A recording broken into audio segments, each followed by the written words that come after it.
La persona que vamos a llamar es a Jesús Martí, el director general del IBAG. Jesús, ¿qué tal todo? Molt bé, per ara estupendament. En nuestra comunidad autónoma contamos con varios documentos, ¿no? Como pues uno de ellos es la Estrategia Valenciana de la Juventud, la cual pues recoge muchas medidas que se supone que si se implementan y se cumplen mejorarían nuestra vida como personas jóvenes. Aparte, pues el IBAG hace un poco de coordinación, ¿no?, entre todas las consellerías para que se tenga siempre en cuenta la visión joven. En esta situación en la que estamos, ¿no?, el IBAG va a seguir continuando haciendo esa labor de coordinació. Nosaltres estem així per a intentar que tota l'administració recorde que existeixen els joves. Els joves sou massa oblidats en massa moments de les polítiques.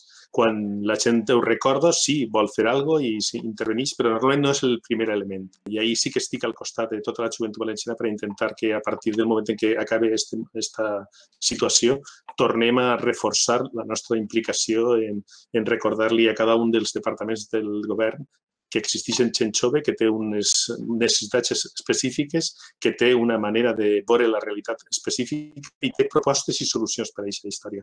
L'Estratègia Valenciana de Joventut naix ja directament com un document viu, esperant, no situacions com aquesta, evidentment, però sí adaptant-se a les realitats que van apareguent i, sobretot, apareixen en un món com el jove que es troba sempre en l'avantguarda de tot el que va passant. I crec que l'estratègia va néixer en aquesta sensació i crec que ens ajudarà molt a resituar-nos com acabem.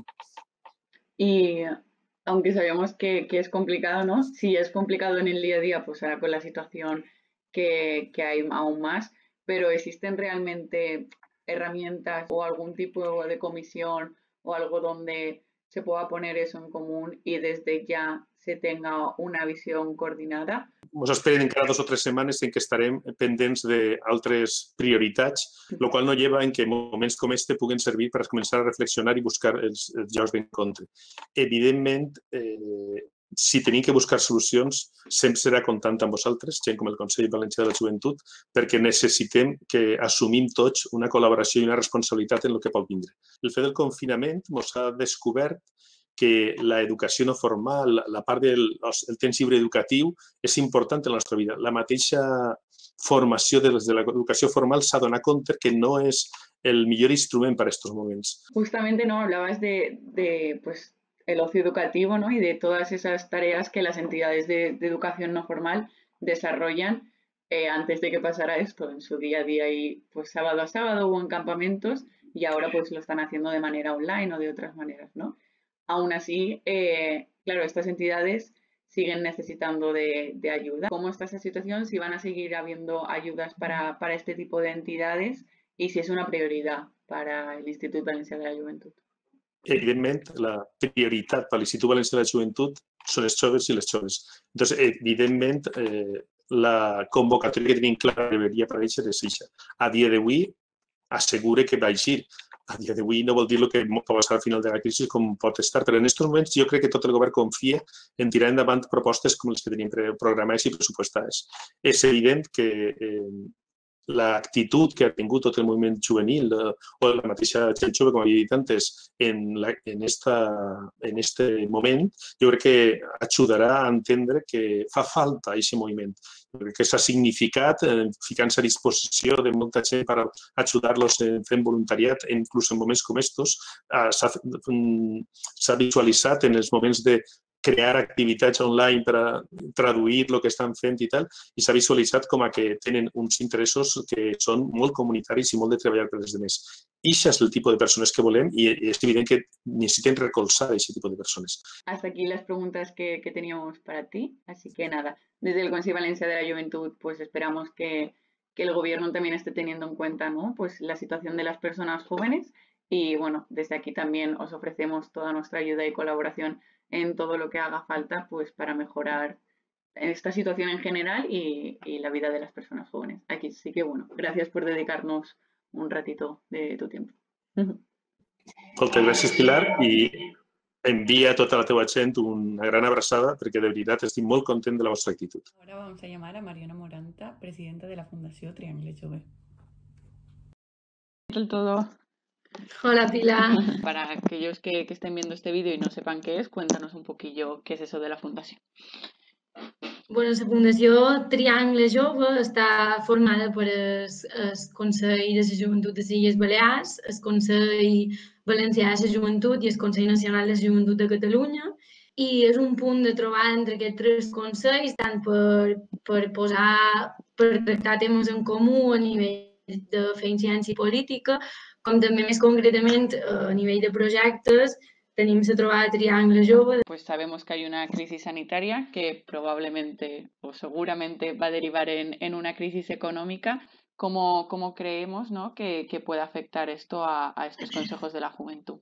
Sí que ja veiem que ens està afectant, sobretot en el nivell a l'hora de planificar i realitzar activitats i projectes, perquè evidentment tot això està paralitzat i suposam també que ara aquests mesos que venen veurem que també ens afecta potser a nivell econòmic.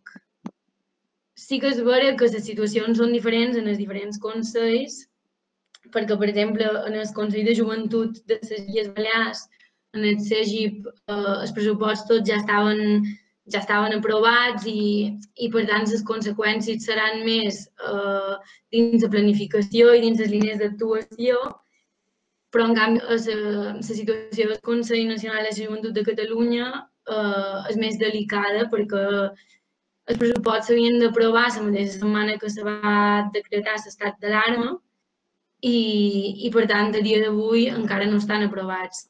Que passa que si la situació s'allarga i no s'aproven d'aquí poc els pressupostos, pot ser entre una dinàmica de retallades que afectarà directament en el Consell. Una feina que feim tant des de la Fundació com des del Consell és la d'incidència política i, clar, és un altre àmbit que ara està relativament aturat. S'han aturat las reuniones amb el grup parlamentari, las presentaciones de proyectos. Y como comentabas, ¿no? Una de las tareas que tenemos los consejos de la juventud y también en este caso la Fundación Triangle Jove es el tema de hacer incidencia, ¿no? Pues para conseguir mejoras y luchar por los derechos de la juventud. ¿De qué manera los consejos, ¿no?, podemos seguir haciéndolo en la situació en la que estem? I un poc la tasca que haurem de fer aquests mesos que venen i ara també estan de confinament és acompanyar les entitats. És una situació també difícil per les entitats que formen part dels consells. Són moments complicats i l'intenció dels consells és recollir els diferents efectes que puguin patir les entitats i fer com d'altaveu a les administracions pròpies. També és un moment en el que tenim i tindrem molt a dir i, per tant, és important que mantinguem aquesta part d'incidència política. Com posicionant-nos públicament, com pugui ser el pagament dels lloguers o els acomiadaments laborals o el teletreball o els estudis de casa i que hem de seguir tenint aquesta visibilitat i aquesta presència en la presa de decisions. Les accions aniran orientades en aquest sentit, a seguir estant presents. Esperemos, ¿no?, un poco que esta situación mejore y que se nos siga escuchando, como decías, a la juventud, porque somos presentes, ¿no?, y estamos aquí. Exacto. Para aportar. Así que, bueno, muchas gracias por haber querido sumarte a esta iniciativa del Consell Valencià Jove y esperamos que podamos vernos pronto y que no sea a través de pantallas. Bueno. I tant. Gràcies. Bueno, moltes gràcies. Adeu. Adeu.